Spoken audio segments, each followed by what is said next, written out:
Hey guys, hopefully you're all doing well. Prime Collections here. Well, WonderCon has officially ended and left us. And I'm going to kind of talk about what I would consider the good, the bad, and I guess you could say just the downright not so great. So let's not hesitate. Let's not wait any longer. Let's get into the world of Funko today.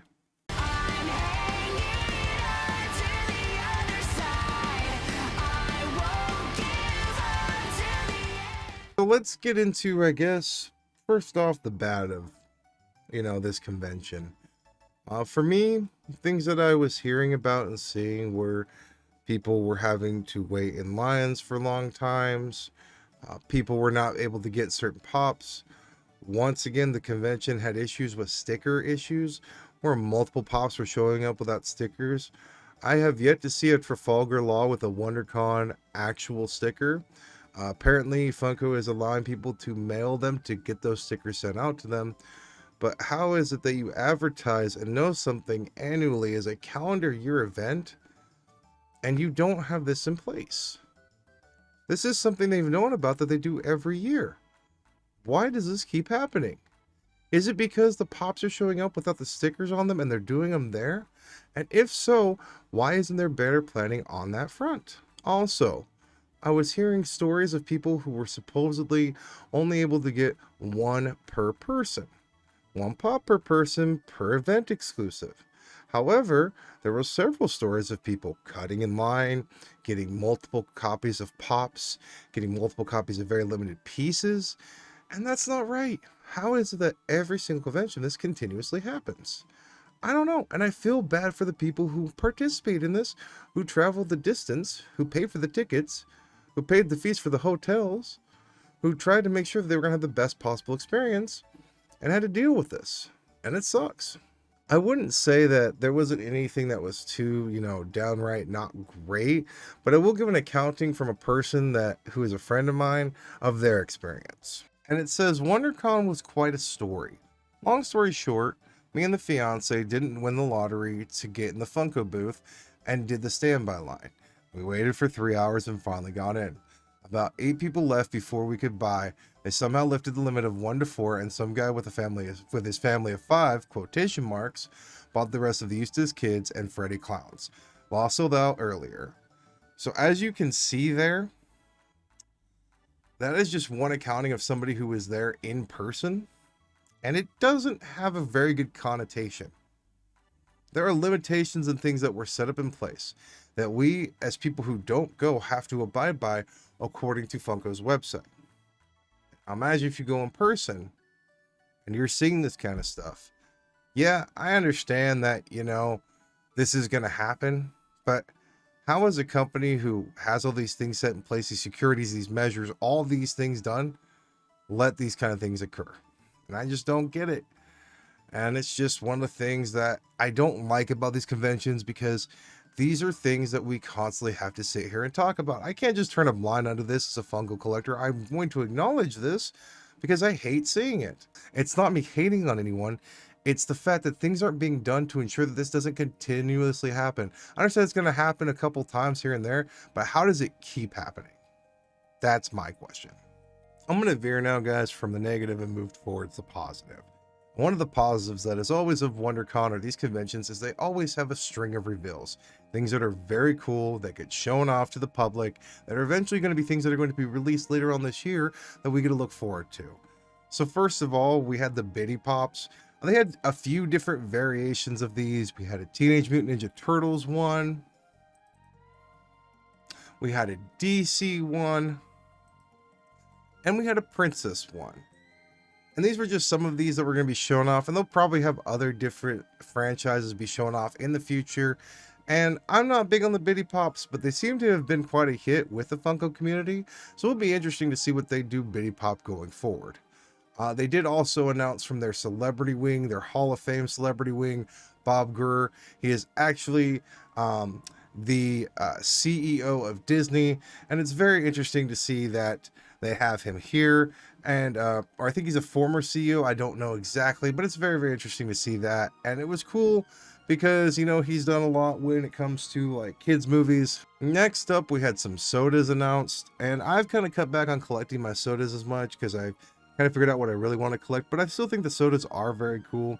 We had an Ezra soda announced from the Haunted Mansion. We also had a Darth Maul soda announced.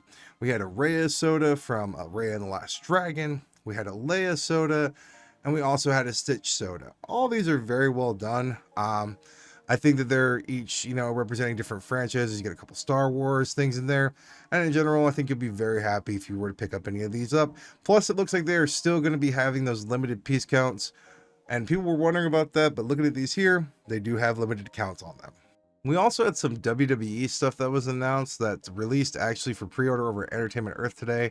We had a Lesnar Taker 2-pack that was announced, which that one I can understand because they had a WrestleMania confrontation where Brock Lesnar broke the Undertaker's streak. We then had a Ronda Rousey Triple H 2-pack, which that one was very confusing to me, but hey, what can I say? I guess it's just something WWE related that they decided to do. We also had a Triple H and Shawn Michaels SummerSlam moment from when they had their confrontation, I want to say in 2003. So that was kind of interesting to see there. And we also had a countdown calendar, which I don't know why it has 14 days, if it's specifically going to be for Christmas or if it's going to be for something else. I would assume it's kind of going to be a Christmas calendar, but I don't know specifically. They also announced a bunch of Star Wars pop rides, and I do not envy anybody who is a Star Wars collector because most of the pop rides now are $40, which means each one of these will probably cost $40. We've got Ahsoka Tano and Delta 7 Jedi Starfighter. We've got the Mandalorian and the N1 Starfighter with Grogu. We got Obi-Wan Kenobi and the Delta 7 Jedi Starfighter. We've got Luke in the T-47 Airspeeder. We've got Hera in the X-Wing, and we've got Anakin in the Naboo Starfighter. If you were to get all 6 of these, they would cost a total of $240, not including shipping. So that's a pretty rough ask. They're all well detailed, but is it enough for me to go ahead and spend the money? No, because I don't collect Star Wars. But if you do, are you going to be going for any of these specifically? And if so, are you going to be going for all of them? And it looks like all of these are going to be Amazon exclusives. I could be wrong. I could just be for Obi-Wan, but it seems like here, just based upon that sticker, it looks like all of these are going to be Amazon exclusives. And things that were announced that I'm genuinely excited for. They announced an entire Captain Planet wave here with the 5 original members. We have Guy, we have Wheeler, we have Mati, we have Linka, we have Kwame, and we have Captain Planet. If they just stop right there, that'd be perfect. I think that this is a great announcement because there's not a lot announced here, and it's a perfect way to start a Captain Planet wave. I think this is very cool. I think these are all awesome.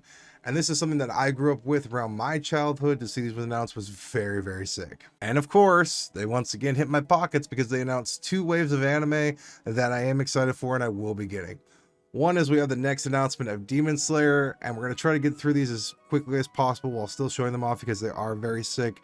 We had Sabito announced.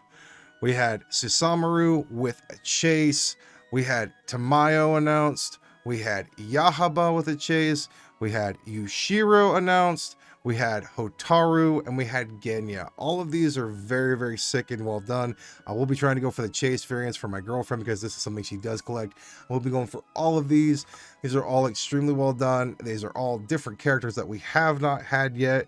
These are, you know, variations that we have not seen yet. So it's very cool that they're expanding upon their Demon Slayer universe. And this is very exciting to see that we are actually getting these new molds and these new characters. I know for a fact Genya is a fan favorite that people have been wanting.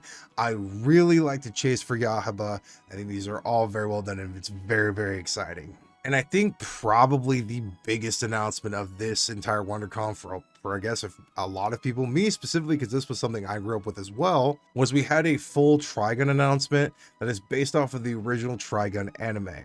You've got Millie here, you've got Wolfwood, you've got Meryl Strife, and of course you've got Vash the Stampede, and he's got his glasses being the chase variant. I am definitely going to go for that. And we also did have Knives announced, which in general, this is just sick. I've got nothing to say.